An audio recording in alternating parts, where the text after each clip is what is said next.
Good morning. It is Monday, July 22nd, in the cursed year of 2024. I'm Thomas Caldwell of the Aurelian Column, and this is the Monday Morning Report. Well, it has been a time now, hasn't it? Before I get into the obvious news about the American political system,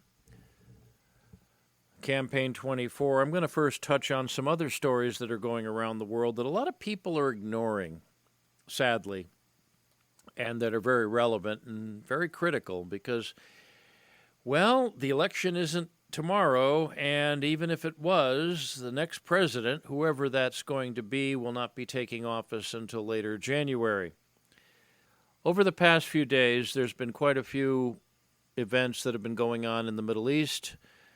The most notable one was the attack on Tel Aviv by a drone that was launched from Yemen by the Houthis, apparently.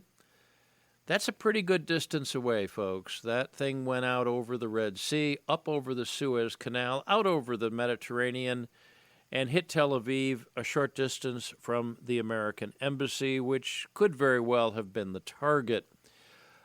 The reports are that one person was killed, several others were injured. Now, not a lot of damage done, but that is one heck of an accomplishment, really. And at the same time, it's psychologically very devastating to the people living in Israel, knowing that a ragtag group of people out in the desert, a very long distance away, I'm not sure exactly how long, but at least several hundred miles, were able to launch a weapon like that and kill people in Israel's largest city. This is just more of the escalation that's going on right now. It's also an indication that things are getting more sophisticated with these so-called primitive tribes. Gaza continues to be pounded into the dirt. Nobody really buys what Israel's doing there anymore except evacuating that piece of territory so they can eventually take it over for themselves. Where the Palestinians are going to end up, who knows?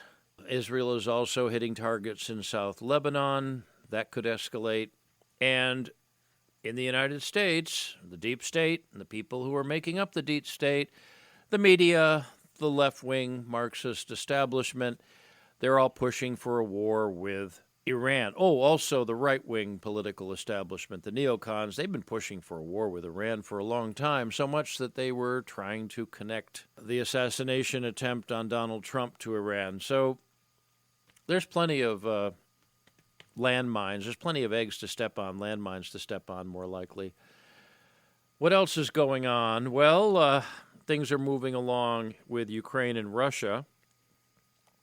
Not much official news being reported in that department. Plenty of video, if you know where to find it, of people being killed in hand-to-hand combat. If you want real-life battle footage, there's plenty out there right now, and it's not for the faint of heart. Europe continues to be overrun by invaders from the Middle East and Africa, and probably a few other places. In England, I believe it was in Leeds, there was a massive riot, and I saw video of police running away from it. The riot was caused by some children that were being taken out of their home against their will. I mean, the British government is not known for its subtlety in such things, but they've allowed to be invaded their country, and it's now past the point of no return. If you're Anglo-Saxon and you're in England, you've got trouble.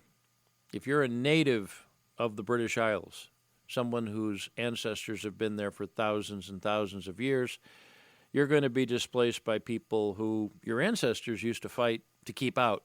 That's a real sad reality, and at this point, there's probably very little that can be done about it. That, of course, is the fate that the Marxist liberal establishment wants for the United States.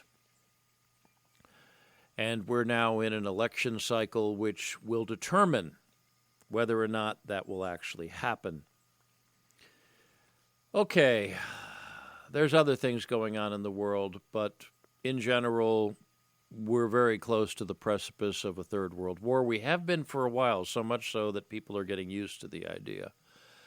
So let's go to election 24 and see how things are going. Now, I had many special reports over the last week, almost one a day. I would love to be doing this report every day, and if you want to see me do that, well, you know how to help.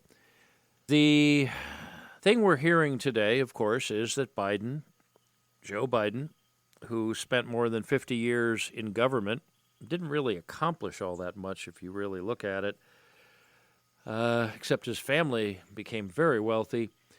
Well, he is dropping out of the race. That is not a surprise. Everyone was expecting that. I mean, come on, guys. Everyone was expecting that. People are surprised at that? Well, they're easily impressed. He, of course, is endorsing Kamala Harris, the vice president, who has even less credentials and less credibility than he does. However, it's not over yet. Now, Donald Trump is still very much in the lead of everything, but let me point something out about any sort of a conflict. Never underestimate your opponent. Now, this is something I'm going to explain to all the Trump supporters out there, of which there are many, and which I am by default. I don't consider myself a MAGA person, but I sure do not consider myself a Marxist liberal. Ms. Harris is going to have the very best media training, the very best debate training, the very best financing, the very best public relations work, propaganda, you name it. She's going to get the best of it to make her look like the second coming. In the United States, sadly, you can buy anything if you have enough money. And believe me, the people backing her have enough money. So those out there that are saying, oh, Trump's going to win, it's a shoo-in, Trump's going to win, do not think it's going to be that easy. I think she's going to give Mr. Trump a real run for his money. I mean, a potted plant could beat Joe Biden this year. Sorry, but that's real. I mean, anybody could have won a debate with Joe Biden. Anyone could beat him in an election at this point. The reality is this woman is far more capable of looking good than a lot of people are giving her credit for. I have never met her. I know people who have and said that she is not someone you would bring home to see mother. She doesn't seem to be too intelligent. She talks about equity, which is another name for Marxist communism. She's wokeism as it gets. Listening to her laugh is rather frightening. No, the woman is repulsive, but doesn't mean she can't win. The other factor is the Democrats are going to have their convention, and there's been a lot of talk that Hillary Clinton is going to go after the nomination, even though she's endorsed Kamala. Look for something like that. Remember, the leftists in this country are a lot like rats. They feed on each other. They'll devour each other in a second if it suits them, if their survival depends on it. Now, Donald Trump has a lot going for him, besides what some people are attributing divine providence, since he literally dodged a bullet. The other thing we have to look into is, of course, the assassination attempt on Donald Trump. When John F. Kennedy was shot, we had the Zapruder film, and that wasn't even made available for almost 10 years, I think. It didn't come out till the late 60s, early 70s, when people actually got to see the film itself. And there were a lot of eyewitnesses, but given that everyone has a smartphone these days, and every smartphone has a very high-quality camera, the attempt on Donald Trump's life was probably the most recorded in human history of its kind. And we're just beginning to see some of the video that's coming out. There were, a couple thousand people there at least, and each and every one of them had a smartphone. And each and every one of them had it running. When Trump was talking, they were recording it. And we're going to see some interesting stuff come out. Now, we have members of Congress that are following this, and a lot of them don't believe it was only one shooter, and it's looking like it wasn't. A lot of people are looking at this and asking questions. How come you didn't really have many Secret Service people there? I won't go into everything because it's being covered in much detail so many other places, but this looks like what a lot of us think it was, the deep state trying to take out Trump. And they missed. My personal belief is that the powers that be are going to try again. How? I have no idea. If I did, I'd say to everybody I could, including law enforcement, I have no idea how they'll do it. I also am very concerned, and I think you will see this, is there's going to be some sort of false flag event that will be blamed on a Trump supporter or Trump supporters. That's also how these people play games.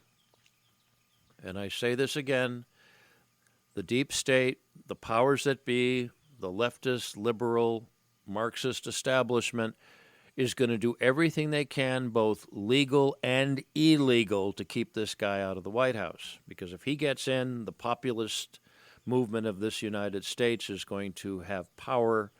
It'll be a different situation than what they want or what they need. And this is the globalist agenda, to get rid of nationalist feelings, to get rid of national sovereignty of countries, which is they're already doing in Europe, and to basically put us all under the yoke, to put it politely. Now, what can we do? Well, as I've said before, President and General Eisenhower said the most important thing that the United States can do is maintain its dignity. And I would say that goes for its people as well. We're in an age where nobody believes anything, mostly because people in the government have led us to believe that we shouldn't believe anything they say. The most disturbing thing I've been witnessing in the last week or so, the viewpoints of so many Trump haters. And the most bizarre is that this man arranged for this assassination attempt on himself. He hired some super marksman to just clip his ear with a high-powered bullet from 400 some odd feet away. Now, anybody who knows anything about firearms or has fired a rifle at distance, and you're talking to someone who falls into both categories, knows that's insane, knows that's totally crazy, and quite impossible. In fact, on YouTube, there's quite a few gun channels.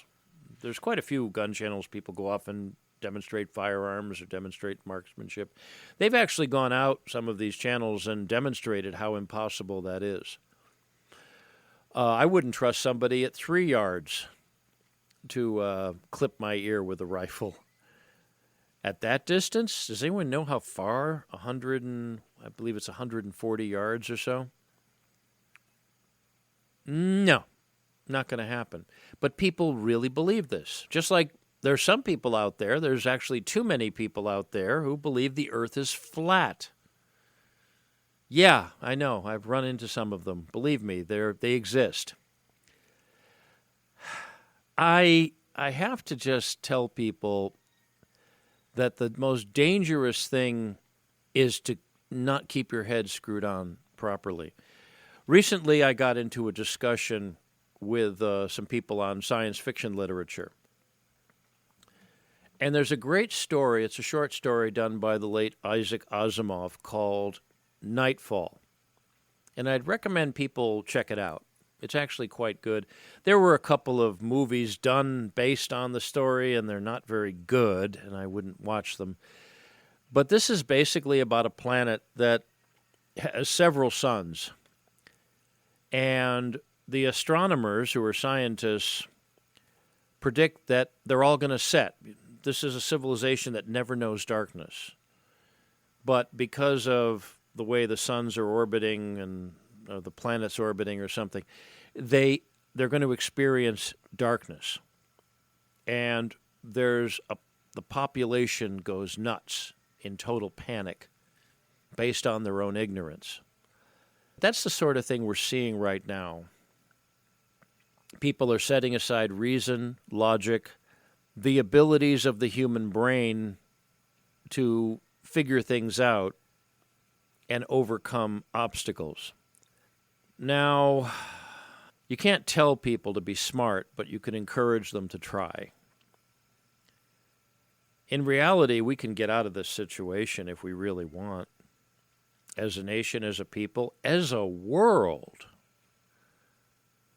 And I've traveled all through this world as a journalist and also just on my own, and I've seen a lot, learned a lot. And there's a part of me that's always optimistic because I know it's not as big a deal as possible to fix things. It's only a matter of human will to do so. Now, this week is going to get even more interesting. There's news today that there's a prediction today that the director of the Secret Service is going to step down. Again, not a big surprise. And, of course, today there's going to be the beginning of the formal congressional investigation into the assassination attempt on Donald Trump. It's going to get interesting. It already is interesting. I mean, can you imagine anything more interesting than what you're experiencing now? Well, maybe you can, but let's just keep our heads screwed on, people. The only thing we have to fear is stupidity. That's it for today. If you like what you hear, or you like the reporting of what you hear, please like and subscribe. Share this podcast with other people. Please tell your friends about it. Please, please, please consider a paid donation or subscription or a gift subscription for someone. That's always going to be helpful.